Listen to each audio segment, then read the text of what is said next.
Hi, everyone. Michelle Grimolia here. It is Tuesday, May 18th, 2021, and this is my weekly update on a Tuesday. So I've got a lot of exciting things that I want to cover today, and I will go through that. I do have a memo for you all that I just actually sent out in the email. And we'll go into everybody's mail cubbies within the next hour or so. But just a lot of really good things going on. You're going to see in my memo that we have continued to do copious amounts of resident and staff testing over the last several weeks. We've had no new positive results in any staff member that we need to report to you. And so since the last one, when I sent the memo out a couple of weeks ago, so we are just really excited. We're now about 8 or 9 days out from Mother's Day weekend. We've had a number of residents, in addition to the testing that we did in the health center, we've also tested a whole bunch of independent living residents over the last 8 or 9 days. Especially those folks that did go off campus or had visitors here on campus. And again, no positive. So we're quite excited about that. Without further ado, I think I'm just going to get right into reading my memo for you and just let you know that we've got, this outlines a whole bunch of exciting things. And also there's going to be more to come that we're going to be announcing as we go into the later part of this week. So look for your Chanticleer on Friday. And look for some, exciting news there too. So I'll just read this for you. This is dated today, May 18th, 2021. And it reads, Dear all, we are very excited to announce a number of steps forward. We continue to see positive trends in virus prevalence and vaccine trends. We have completed hundreds and hundreds of additional resident and staff tests since May 1st with excellent, not perfect, results. As you know, we did have a staff member that we notified you of 2 weeks ago that had tested positive. So here we are. Tomorrow, May 19th, which is a Wednesday, we will be testing all of the assisted living residents. That is our next round of scheduled testing following that positive staff member test on assisted living a couple of weeks ago.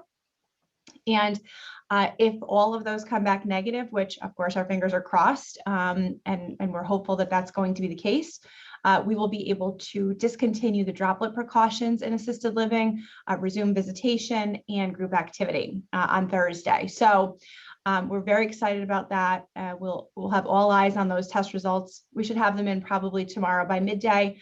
And the memo does go on to say that if you do live in assisted living, or have a loved one that resides in assisted living, and you'd like to start, resume scheduling appointments for visits, certainly you can do so by calling our receptionist at 845-256-5910. So that's great news in assisted living. The next item that's covered in the memo is that our pub has reopened Monday through Friday. I stopped by yesterday several times, and the food offerings look amazing. We've modified the menu. We will be adding things each week. We're in-house baking and making. So we're really excited, and I hope that you all have an opportunity to go and enjoy the pub. I think the hours are normally daily between about 9 and 3, but this week is a little bit of a soft opening. So certainly anytime, late morning or early afternoon, you want to swing by, we've got all kinds of things there for you to enjoy. And certainly, of course, the complimentary coffee has been open for, a couple of months now. It's a beautiful time to grab a cup of coffee or a treat from the pub and go sit out on the patio and enjoy that with your neighbors. We do have a new pub master there. Her name is Deandra. And she will love to meet you. So go ahead and introduce yourself and enjoy the pub.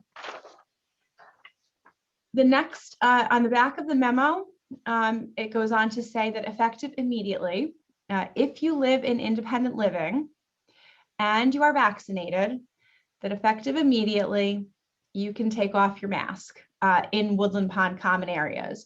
So if you are comfortable with taking off your mask, and you are a resident of independent living that it is vaccinated, so you have been vaccinated, you can feel free to take off your mask. here on campus if you'd like to. If you go to the health center, you will still need to wear that. If you reside in the health center, you will still need to wear your mask. The state has not changed the mask mandate for long-term care, healthcare settings like assisted living, nursing homes. So the mask mandate is still in effect for the health center. The mask mandate is still in effect here at Woodland Pond for all staff, including in independent living, all guests and visitors and contractors, and also residents in independent living that are unvaccinated should also continue to wear your masks. But if you are a resident that lives in independent living and you are vaccinated, you are comfortable taking your mask off here on campus, in independent living or in the community building, you certainly can do so at this point. That is in keeping with the guidance from Governor Cuomo yesterday. One note on that, because the buses and the vans for Woodland Pond are a confined space, and sometimes there are both independent living and health center residents there. Anytime you go on a Woodland Pond vehicle at this point, we are going to still ask that you wear your mask. So what I would recommend is that you always have a mask handy. So even if maybe if you're going down to play cards, you should have a mask handy, but you don't necessarily have to have it on. So don't throw out the masks just yet, but you certainly can show your smiles a little bit more if you want to here in independent living. Okay, so Monday, June 1st, we're going to be expanding another step in the dining room.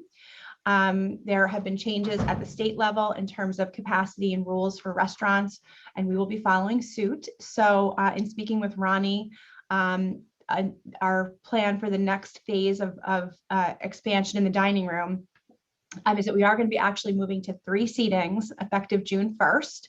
And you'll see all this in the memo. And certainly we'll have this information shared with you between now and June 1st, which is a couple of weeks away. But we are going to be moving to 3 seatings on June 1st, and that will be for 4:30 p.m., 5:30 p.m., and 6:30 p.m. We will be increasing our nightly capacity to 108 seats, so that's significantly more than we're offering right now.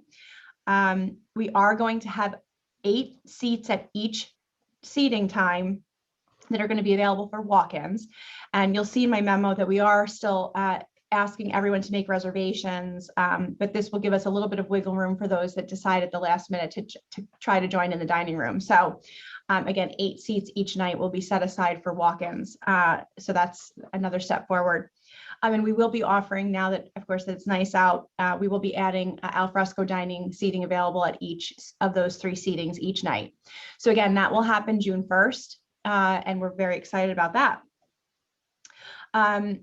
June 1st, we're also going to be looking at adding capacity in all of our common rooms and spaces on campus. So growing the number of people that can be in the fitness classes and in the fitness center, in the pool, in the PAC.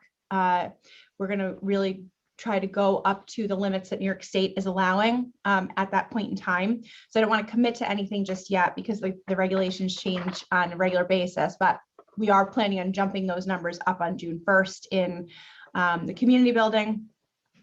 And then the last thing that's just mentioned in my memo is that we are in desperate need of desk space and office space for staff. We kind of have some people that are doubling up, stashed in different places and so forth. So we have made the decision to permanently turn the PAC Annex, which is generally totally underutilized and kind of wasted space here on campus. We are actually modifying that presently. We're almost done turning that into the new conference room.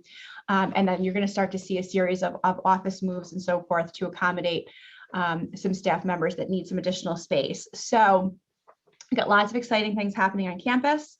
I am attending the Residence Council meeting this Thursday, which is my normal attendance at that meeting. We're going to be talking about a whole bunch of things, including, sort of some of the decisions and how decisions are made on spending on campus, where we are in terms of, overall census on campus given COVID, and just talking about looking at, capital spending for 2021 and then into the future.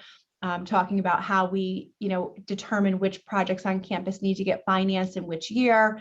And I'm going to be a great refresher. So I hope that the folks on the Residence Council are excited about that conversation.